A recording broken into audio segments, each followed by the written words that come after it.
Good morning. This is called Eggs in a Basket, and it was written today, February 26th, 2026.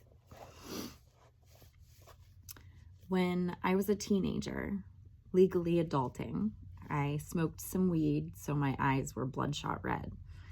I lied about being high, and then I was asked what drugs I took. I was afraid, so I lied. But then as the consequences of drugs crept in, my truth broke down. That was it. Psych inpatient, barely legal to forge my own name. And I spilled the beans for every sad moment. That hospital was my deliverance, and diagnoses and pills became my savior. An incoming wave of helpers and fixers that, looking back, wanted nothing more than my signature. On a dotted line, I was handed prognosis for my sadness, because weird is hard to fix, and so is lonely. And I was not equipped well enough to tell the difference. And in clarity of pills, wolves in sheep's clothing are all sheep, as was I to not tell the difference. My muse was my shepherd.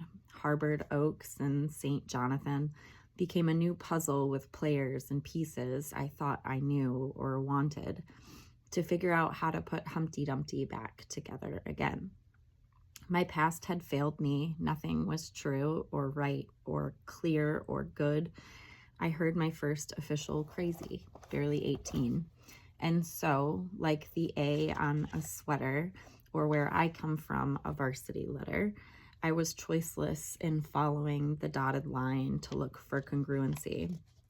Little did I know this was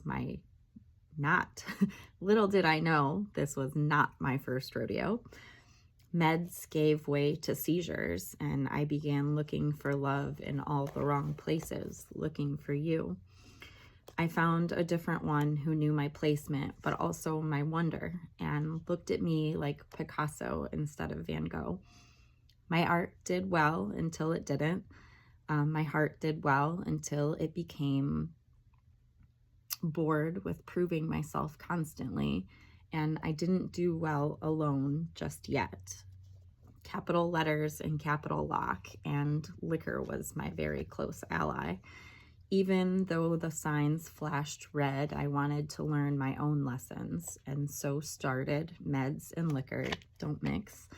But I was feeding both beasts, so there was solace somewhere. My body already did not belong to me. Lifetimes I lived there, covering up panic and wrongness with long sleeves in the summertime, scars and tattoos I can carry gratitude for now. And now I even forget at times the many lifetimes that I let lead me. And now I even forget at times the many lifetimes I let lead me. There is something pure and true about a spiral or a cyclone.